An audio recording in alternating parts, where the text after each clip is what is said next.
The promise of nearly €1 billion, £865.5 million, to help restart Tunisia's hobbled economy, and €100 million, £86,550,000, for border control, as well as search and rescue missions at sea and repatriating immigrants without residence permits. So, another billion shoved into some stinky place.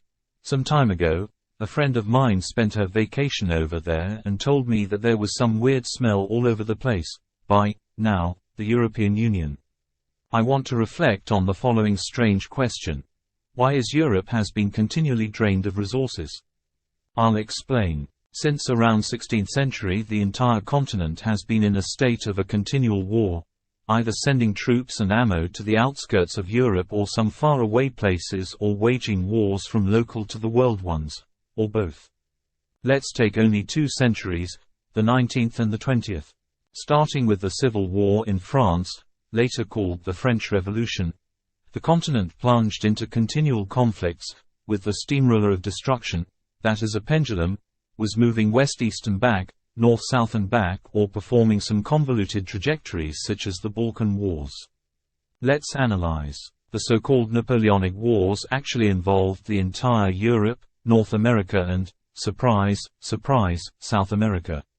After they were over, France, Austro-Hungary, Germany, Prussia, Denmark got into another destructive conflict that peaked in the Crimean War, draining Britain, Russia, France, Germany, Prussia, Denmark, the Italian dukedoms, etc., and with the Ottoman Empire steamrolling the entire Balkan area. If one thinks the 1850s-1900s were peaceful, please look at the conflicts fought during that segment of time.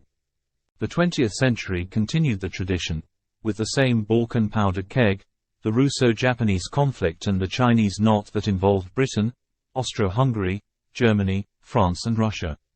The Balkan Wars continued, dragging the Europeans into the mutual slaughterhouse, peaking in World War I. You think everything fell quiet after 1918? The internal conflicts in Germany, France, the Polish-Ukrainian, Polish-Soviet Wars, the Spanish War, the Winter War continued to demolish and impoverish Europe. And so on and so on. Up to the newest conflict in the Ukraine that again requires the involvement of the resources of the entire continent. The stated above is the obvious destruction and drain of resources that could have been used in a more productive way. Now, let's ask this question.